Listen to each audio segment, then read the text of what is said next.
আসসালামু আলাইকুম ওয়া রাহমাতুল্লাহ। আলহামদুলিল্লাহি রাব্বিল আলামিন ওয়াসসালাতু ওয়াসসালামু আলা রাসূলিহিল কারীম ওয়া আলা আলিহি ওয়া সাহবিহি ওয়া আহলি বাইতি আজমাইন। শহীদি চাদরে রক্ত মোড়ানো প্রিয় সংগঠন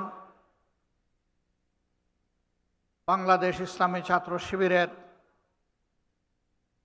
2025 সালের কেন্দ্রীয় সদস্য সম্মেলনের সম্মানিত সভাপতি, আমাদের কলিজার টুকরা কাফেলা বাংলাদেশ ইসলামী ছাত্র শিবিরের কেন্দ্রীয় সভাপতি স্নেহভাজন ভাই জাহিদুল ইসলাম, ইসলামী ছাত্র শিবিরের সাবেক কেন্দ্রীয় সভাপতিবৃন্দ, সম্মানিত অতিথিবৃন্দ, ফরেন গেস্ট অ্যান্ড ডিগনিটারিজ, সদস্য সম্মেলনের প্রাণ, প্রিয় সদস্য ভাইয়েরা এবং সাংবাদিক বন্ধুগণ, আজকে জুমার দিন। আমরা বেশি কথা এখানে বলবো না এবং বলার তেমন প্রয়োজনও নেই, কারণ আজকের এই অডিয়েন্স অত্যন্ত সজাগ, সচেতন এবং বুদ্ধিদীপ্ত। দু চারটে কথা বলে ইনশাআল্লাহ আমি বিদায় নেব। আজকের বাংলাদেশ, যে বাংলাদেশটা এখন আমরা দেখছি, এই বাংলাদেশ পেতে ৪৭ থেকে ২৪ পর্যন্ত আমাদেরকে অপেক্ষা করতে হয়েছে। বাংলাদেশকে এই পর্যায়ে আসতে ঢাকা বিশ্ববিদ্যালয়ের মেধাবী ছাত্রনেতা শহীদ আব্দুল মালিক থেকে শুরু করে সর্বশেষ বিপ্লবী শরীফ উসমান হাদি পর্যন্ত অনেককে জীবন দিতে হয়েছে। যুগে যুগে দেশের জন্য, দিনের জন্য লড়াই করে যারা জীবন দিয়েছেন, দেশে কিংবা প্রবাসে যেখানেই হোক, মহান রবের দরবারে দোয়া করি আল্লাহ তাদেরকে মর্যাদাবান শহীদ হিসাবে কবুল করুন। আমরা তাদের জীবন এবং রক্তের কাছে ঋণী। তাদের সাথে আরো যারা লড়াই করে আহত এবং পঙ্গুত্ব বরণ করেছেন, আমরা তাদের প্রতি গভীর শ্রদ্ধা নিবেদন করছি। সুপ্রিয় ছাত্র সমাজ, বাংলাদেশ ইসলামী ছাত্র শিবির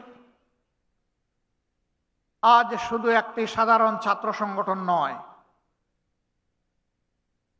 কার্যত ২৪-এর বিপ্লব পরবর্তী এই সময়ে বাংলাদেশের আপামর ছাত্র সমাজ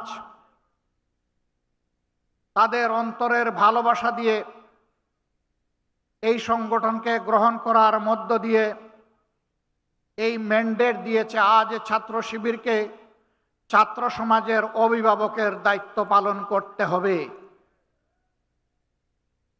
আমাদের প্রতিটি শিক্ষা প্রতিষ্ঠানকে চরিত্র গঠন, নৈতিক শিক্ষা, আধুনিক শিক্ষা এবং গবেষণার উর্বর ক্ষেত্রে পরিণত করতে হবে। দুঃখের বিষয়, ৫৪ বছর ছাত্রদের হাত থেকে কলম কেড়ে নেওয়া হয়েছিল। কোমলমতি ছাত্রদেরকে বিভ্রান্ত করে তাদের হাতে অস্ত্র তুলে দেওয়া হয়েছিল। শিক্ষা প্রতিষ্ঠানগুলো মিনি ক্যান্টনমেন্টে পরিণত হয়েছিল। আমাদের মেয়েদের ইজ্জতের কোনো গ্যারান্টি ছিল না, ছাত্রদের জীবনের কোনো গ্যারান্টি ছিল না, তাদের ক্যারিয়ারের কোনো গ্যারান্টি ছিল না। তাদেরকে এই সমস্ত শিক্ষা প্রতিষ্ঠানে পাঠিয়ে মা বাবা সবসময় উদ্বেগ উৎকণ্ঠায় থাকতেন। সেই কালো অধ্যায় আজকে বিদায় নিতে শুরু করেছে, কিন্তু কালো ছায়া এখনো জাতির উপর থেকে যায়নি। এই কালো ছায়াকে খতম করা পর্যন্ত আমাদের লড়াই, ছাত্র শিবিরের লড়াই অব্যাহত রাখতে হবে। আর যাতে শিক্ষা প্রতিষ্ঠানে কলমের বদলে অস্ত্র হাতে না উঠে, মাদকের বোতল হাতে না উঠে, মেয়েদের নিয়ে কোনো ধরনের বাড়াবাড়ি করা না হয়। আমাদের মায়েরা মেয়েরা শান্তি এবং নিরাপত্তার সাথে তারা যাতে লেখাপড়া করতে পারে, প্রতিটি ছাত্র যাতে তার মেধা বিকাশের জন্য উৎসাহ নিয়ে ঝাঁপিয়ে পড়তে পারে, সেই পরিবেশ সৃষ্টি করার প্রধান দায়িত্ব আজকে ইসলামী ছাত্র শিবিরের উপর অর্পিত হয়েছে। আর ছাত্র শিবিরের জন্ম হয়েছে এই জন্যে যে এরা জাতিকে চরিত্রবান, দেশপ্রেমিক, মেধাবী, আগামী দিনের নাগরিক এবং কারিগর তৈরি করে জাতিকে উপহার দেবে। আগামী দিনের দায়িত্ব নেওয়ার জন্য এই ছাত্র সমাজকে আজকে প্রস্তুতি নিতে হবে। আমরা জীবনের একটা পর্যায়ে চলে এসেছি। আমরা যা পেরেছি লড়াই করেছি, বাকি লড়াইয়ের এই রুমাল, এই রিলে রেসের শেষ ডেস্টিনেশন পর্যন্ত শক্ত করে হাতে ধরে সামনের দিকে তোমাকে দৌড়াতে হবে। তুমি সেই ছাত্র শিবির। আজ ছাত্র শিবিরের কাছ থেকে মানুষ যদি হতাশ হয়, যাওয়ার বিকল্প কোনো ঠিকানা এখনো তৈরি হয় নাই। এটি ছাত্রীদের আস্থার ঠিকানায় পরিণত হয়েছে আল্লাহর অশেষ মেহেরবানিতে। এই সম্মান, এই দায়িত্ব উপলব্ধি করে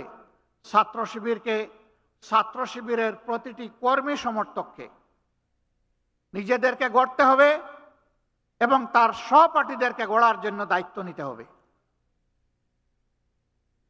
আমরা দেখতে চাই আর কোনো শিক্ষা প্রতিষ্ঠানকে, কোনো শিক্ষককে অপদস্থ করা হবে না, বরঞ্চ ছাত্র এবং শিক্ষকের সম্পর্ক হবে পিতা পুত্রের সম্পর্কের মতো।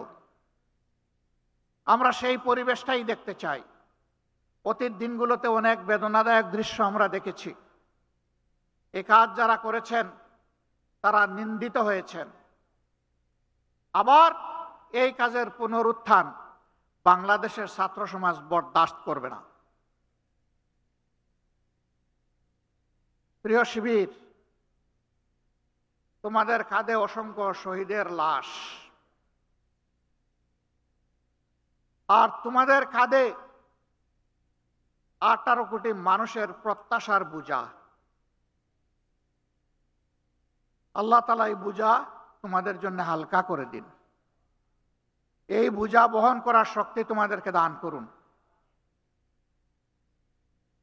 তোমাদের এই বিজয় শিক্ষা প্রতিষ্ঠানগুলোতে ইঙ্গিত দিচ্ছে আগামী দিনে ইনসাফের বিজয় হবে বাংলাদেশে ইনশাআল্লাহ। ছাত্র সমাজ তোমাদেরকে ভোট দিয়েছে, তোমাদেরকে ইনসাফের প্রতীক হিসাবে তারা দেখতে চায়। অন্য কোনো কারণ নেই। আজ বাংলাদেশে ইনসাফের বড় অভাব, আর সেই ইনসাফের ভিত্তি হচ্ছে আল্লাহর কোরআন। নবী মুহাম্মদুর রাসূলুল্লাহ সাল্লাল্লাহু আলাইহি সাল্লামের সুন্নাহ। কোরআন সুন্নাহকে বাদ দিয়ে দুনিয়ায় কোথাও ইনসাফ কোনো কালে কায়েম হয়নি, হওয়ার কোনো সম্ভাবনা নেই। এই ব্যাপারে আমরা খুবই ডেসপারেট। আল্লাহ তাআলার দেওয়া বিধান অনুযায়ী মানুষের জীবনে শৃঙ্খলা সমৃদ্ধি আমরা ফিরিয়ে আনতে প্রতিশ্রুতিবদ্ধ। আমরা একটি দুর্নীতিমুক্ত, বৈষম্যমুক্ত, ইনসাফ ভিত্তিক মানবিক বাংলাদেশ গড়তে চাই। এমন একটি শিক্ষা ব্যবস্থা তোমাদের জন্য আয়োজন করতে চাই, যেই শিক্ষা ব্যবস্থা তোমাদেরকে মানুষের মতো মানুষ হতে সাহায্য করবে। যেই শিক্ষা ব্যবস্থা তোমাদেরকে শিক্ষার চরম উৎকর্ষে পৌঁছে দেবে এবং এই শিক্ষা নিয়ে, উন্নত চরিত্র নিয়ে, দক্ষ কারিগর হয়ে তোমরা সমাজ গঠনে আত্মনিয়োগ করবে। আর একজন যুবক যুবতীও বেকার থাকবে না। অনেকে সংখ্যা গণে বলছেন আমরা এত কোটি এত লক্ষ যুবককে কর্মসংস্থান দিব, বাকিদের কি হবে? বলছেন বাকিদেরকে ভাতা দেবেন। আমরা আমাদের যুবকরা কারো কাছ থেকে বেকার ভাতা গ্রহণ করুক তা দেখতেও চাই না, শুনতেও চাই না। প্রতিটি যুবকের হাতকে দেশ গড়ার কারিগরের হাতে পরিণত করতে চাই। প্রত্যেকটি হাতে কাজ তুলে দিতে চাই। বেকার ভাতা নয়, বেকার ভাতার পরিবর্তে এরাই দেশে সকল ক্ষেত্রে বিপ্লব সাধন করবে, সেই বিপ্লবের বাণী তাদের মুখে পৌঁছে দিতে চাই, শক্তি তাদের বুকে তুলে দিতে চাই, আর তাদের হাতে কাজ তুলে দিতে চাই। সম্মানিত বন্ধুগণ, তোমরা তৈরি হও, ইনশাআল্লাহ তোমরা পারবা। আমরা তোমাদের সাথে আছি। আমি বরাবর বলি, চুল দাড়ি সাদা দেখে ভুল বুঝবা না, তোমাদের চাইতে আমরা কম যুবক না। আমার সাথে তোমাদের অনেক সহকর্মী কাজ করতে গিয়ে মাঝে মাঝে তাদের বিশ্রাম নেওয়া লাগে।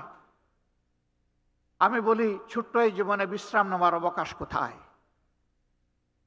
বিশ্রাম আল্লাহ তাআলা আমাদের কিসমতে কপালে রাখলে ইনশাআল্লাহ পরম প্রশান্তিতে নেব। কিন্তু এটি দুনিয়া নয়, এই দুনিয়া বুকের নয়, এই দুনিয়া ত্যাগের ইনশাআল্লাহ।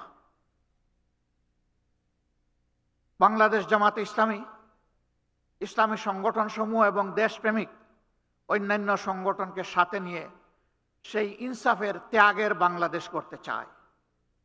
যারাই আমাদের সাথে আসবেন তাদের প্রতি আমাদের বার্তা স্পষ্ট। নাম্বার 1, আপনি দুর্নীতি করতে পারবেন না, আর কোনো দুর্নীতিবাজকে আপনি প্রশ্রয় দেবেন না। নাম্বার 2, সমাজের সকল ক্ষেত্রে সকলের জন্য সমান বিচার নিশ্চিত করা হবে। কোনো রাজনীতিবিদ বিচারের দিকে তাকাতে পারবেন না, হস্তক্ষেপ করতে পারবেন না। নাম্বার 3, সকল জঞ্জালের কবর রচনা করার জন্য জনগণ যে সংস্কারের দিকে তাকিয়ে আছে, সেই সংস্কারের সমস্ত সুপারিশমালাকে বাস্তবায়ন করার প্রতিশ্রুতি দিতে হবে।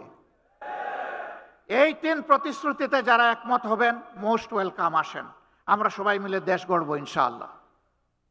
সব ধর্ম, সব দল, সব জাতি মিলে ঐক্যবদ্ধ বাংলাদেশ নিয়ে আমরা সামনে এগিয়ে যাব। সেই ঐক্যবদ্ধ বাংলাদেশ ইনশাআল্লাহ শুধু বাংলাদেশকে রাস্তা দেখাবে না, ইনশাআল্লাহ সেই বাংলাদেশ দুনিয়ার বহু দেশকে রাস্তা দেখাবে ইনশাআল্লাহ। সেই দিনটির অপেক্ষায় আমরা লড়ে যাব। আমরা আমাদের জায়গা থেকে সর্বোচ্চটা দিয়ে যাব।